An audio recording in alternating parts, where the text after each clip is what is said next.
Our guest this morning is Claie Hamrah from Meriden, Connecticut. Miss Hamrah returned several months ago from Lebanon, and she had a most interesting time there, not only as a visitor, but because of the special work she was doing. Good morning, Claire. Welcome to the Radio Bazaar. You speak Arabic. Say that in Arabic. Sabah al-khair. Good morning to you in Arabic. Well, I know Bismillah, Inshallah. Bism Allah means in the name of God. Inshallah means with the hopes of God, with the will of God. God willing. Yes. Mm-hmm. See, the little Arabic I know. Very safe words, aren't they? They're wonderful words, and many Arabic words are used in the English all the time. We don't even realize that the word yacht is from the Arabic yacht. Oh, it is? Yes. Well, let's set the jib then, Claire, and find out what made you want to go to Lebanon in the first place. My parents were born in Lebanon, and I've always been interested in it. They've told me so much about it, and I wanted to see the land of my heritage. Mm-hmm. So I went to Lebanon. It was a lifelong dream. I went for a short visit and stayed a long time because I loved it so much. Suppose for the record we locate Lebanon. I'm reading a newspaper article, not reading it, but looking at it, because it says, "Tiny Lebanon offers tourist lures. Land of fables, cedars, and legends, has glitter more European than Asian." So where is Lebanon? Lebanon is on the Mediterranean of Turkey and east of Jordan. Mm-hmm. A very beautiful size of Connecticut. It is? It is. It's very small, and the capital is Beirut, which is a seaport. What kind of a country is it? I mean, is it anything like Connecticut, anything like any of the states in the United States? It's like California, only it doesn't have as much greens, not as many trees. Lebanon is a very arid country. It only rains from October until February, and the rest of the year you're absolutely safe. You never have to worry about carrying an umbrella or a raincoat. Never have to worry about the rain spoiling your garden party. There's so much talk about the Lebanese people being very much like us and yet totally different. Now, what are the Lebanese people like, and can you describe some of their characteristics? The Lebanese people are just like people all over the world. Their coloring is olive, very much like the Greeks, since they're all in the same area. And I think they think just as we do, only that they don't have the means of doing things as we do. Mm-hmm. They're very simple people and God-fearing people, most religious, and sometimes too religious. Claire, suppose we talk about the industries of this Middle Eastern country. You mentioned that there is rainfall just for, let's say, 4 months of the year, and then it's very balmy and dry. What are the industries in this Middle Eastern country? There aren't too much industry. There isn't too much industry because Lebanon is more of a resort. It's like Switzerland. But something new in the past few years has been cement. Then, of course, they have the famous oil and the tap lines run by the American companies. Mm-hmm. Outside of that, there isn't too much by way of work, except the usual work that any country would have, with laborers and store clerks and city workers. How large a population does Lebanon have? You mentioned that the country is about the size of Connecticut.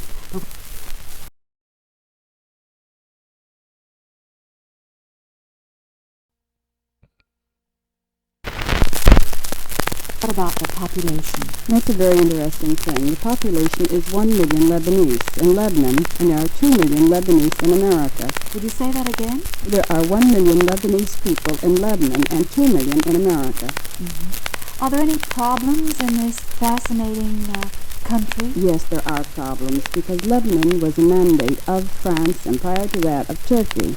And all new countries have problems. They've only had their freedom since 1948.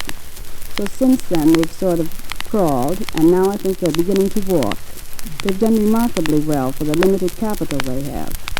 I think I told you before about the Swiss financial expert that came in and spent 9 months there, and he was so puzzled. When he was through with his survey, he said, "Go ahead and do whatever you're doing. I don't know what it is, but it's good." What did you do, go back to Switzerland and try the Lebanese method? He didn't know what the Lebanese method was. Claire, most people confuse with Syria. Now, are these two countries anything alike? Yes, the countries are alike as far as the land goes and the people. The great difference, Syria is much larger. Syria is a very vast country, and most of the Syrian people are Muslims, while most of the Lebanese people are Christians. The difference really between the two of them. And the language spoken in Lebanon is Arabic. Arabic, yes. You know, I was interested to hear you say that you only went to Lebanon for 2 weeks and you stayed 6 months. Now, how did that happen? What did you do? Because when I went for 2 weeks, I thought it was, it was so small that it would just take me a short while to cover the things I wanted to, and I wanted to look into various relief projects started. But the more I looked, the more I wanted to do, and the more involved I became. So I just stayed on and on. And every week I would write home and tell my family, stop writing, I'm coming. And then I'd have to get in touch with them and say, please continue to write, I will see you, but I don't know when. So this went months, and it was the most wonderful 6 months I ever spent, because I felt that I learned so much. And in any way at all, I tried to help. We have many poverty-stricken people there, and they don't have very many facilities. So I went out to the rural villages and tried to help them as much as possible with handicrafts, and teaching them the methods of doing things around their house without facilities. You did that work? Yes, I did. It's really very hard for them. They don't have water. They have to go to a nearby well, probably a block away, and carry a bucket of water, sometime on their head.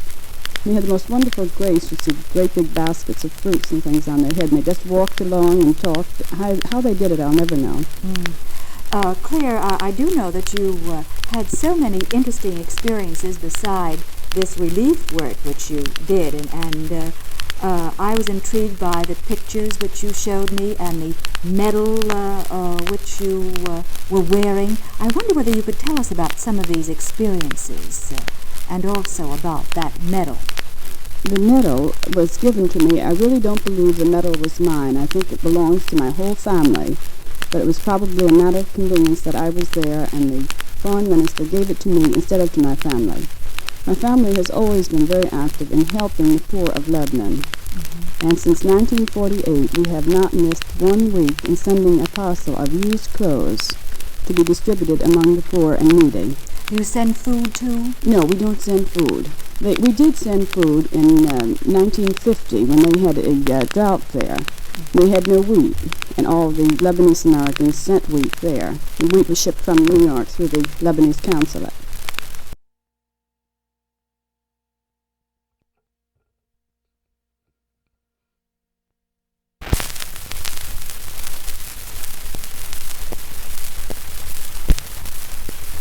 And this medal which you received is the National Order of the Cedar. Is that what it's called? It's called the Chevalier of the National Order of the Cedar. And there are just about 100 of them throughout the whole world, and only 4 women wear the honor. And I'm very pleased because I'm the first American woman and the youngest woman in the world ever to receive this. Well, we salute you for that. Claire, what about the intriguing people you met and some of the festive parties you attended? Oh, they were just wonderful. First of things, first of all, was the Christmas party at the American Embassy, when they lit the Christmas tree at the same time President Eisenhower was lighting the tree here. It was a wonderful spirit. The Lebanese were all very happy and very impressed with the American ideas of Noel. They have a Christmas tree there, but they have a creche underneath, and their tree is not as large as ours, and they concentrate more on their creche and their nativity scene than they do on the decorations as we do. Another very impressive thing was the wedding of King Ibn Saud and King Ibn Saud's son to the daughter of the former Prime Minister Riyad al-Sulh, who was assassinated several years ago. And Where was this wedding This held? wedding was in Beirut at the Bristol Hotel for the men, and the ladies were at the Normandy, because they are Muslims, and the Muslims don't let the men and women mix. So the reception was really very gala, and the women all in their French at another hotel, and the men all dressed up in their finery and all their decorations at the Bristol. Married sort of remotely? That's exactly what happens. The families on both sides sign a contract, and the groom doesn't see the bride until he goes to fetch her. But they are married in that fashion. That's exactly how they're married. Neither one participates in their own wedding. What about the dinner party? Did you have a dinner party? I wasn't invited. The dinner party was very fabulous. They had the whole dining room, which was very massive. It must have been about 200 feet long. The tables all told spread probably 1,000 feet. And about every 20 feet they had a whole roasted lamb. And the lambs were beautiful. They were sitting cross-legged on these beautiful silver trays. And they had pretty ribbons around their neck and bows on their tails and bells, too. They were Bells just and bows and ribbons? Yes. Everything you could possibly think of by way of Oriental splendor. It was truly a feast fit for a king. Did they have baklava and different fruits and candies? Yes, and their fruits are so delicious. Even though we have wonderful fruits here, the fruits there are so much sweeter. I don't know why, but it's really wonderful. And this is what the wedding feast was? Yes. The lamb and the fruit and the cakes.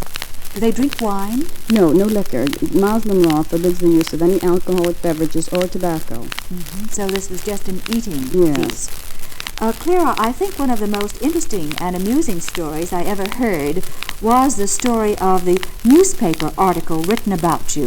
They said that you were an heiress from Meriden. What was the result of all this news? I mean, did you receive proposals? What happened? Oh, that was a terrible thing that happened to me. A terrible thing? A terrible thing, because every person in Lebanon that had a dream that they wanted fulfilled figured that I was their fairy godmother. So everyone came to me with a request. Either they had a mortgage they wanted to burn and they wanted me to light the match for them, or they wanted to build a village church or a village school. Everybody just had wonderful dreams, and they all started to descend on me. And so many started to come that I had to tell the concierge at the hotel, please, don't let me see any more people. Give me a vacation. For 10 days solid, I couldn't move with all the people coming. Well, you mean that's the result of being publicized Yes. as an heiress? And when I went to the newspaper and complained about it, they said, but mademoiselle, you shouldn't complain. You should be very happy. We're giving you good publicity. Nobody complains of this. Did you receive any proposals? Marriage? Yes. Oh, yes. Business was quite good. Everybody was sending their agents to call on me. But that was their a furthest- agents? Oh, yes. They send someone. It's a little more gracious. Oh. They send someone. With a contract? Oh, no contracts. Being we're Catholics, we don't have contracts. Oh. Claire, you mentioned about the school and sending people to school. There is an outstanding American university in Beirut, isn't there? Yeah.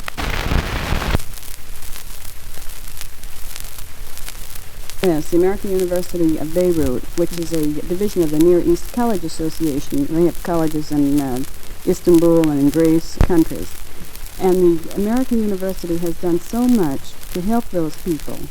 It's been there for so many years, and they've just infiltrated the whole country, and certainly one of the great reasons for Lebanon's progress is the American University and the American way. Do you expect to return to Lebanon? I hope to return to Lebanon next year. Are you going back? Oh, yes, I want to go back very much. And, too, I have some adopted children, and I want to go back and see the children, see how they're progressing. You have how many adopted children? 5 children adopted in various schools there. And we're going to see them right through their education. Well, I think that is simply wonderful. Well, it is so refreshing to have you here as a guest on the Radio Bazaar and to talk to us about Lebanon and to tell us some of your experiences. Come back again. I would love to. Oh, before you leave, what were you going to say? I was going to say ma salame, Ma salami? which is goodbye in Arabic.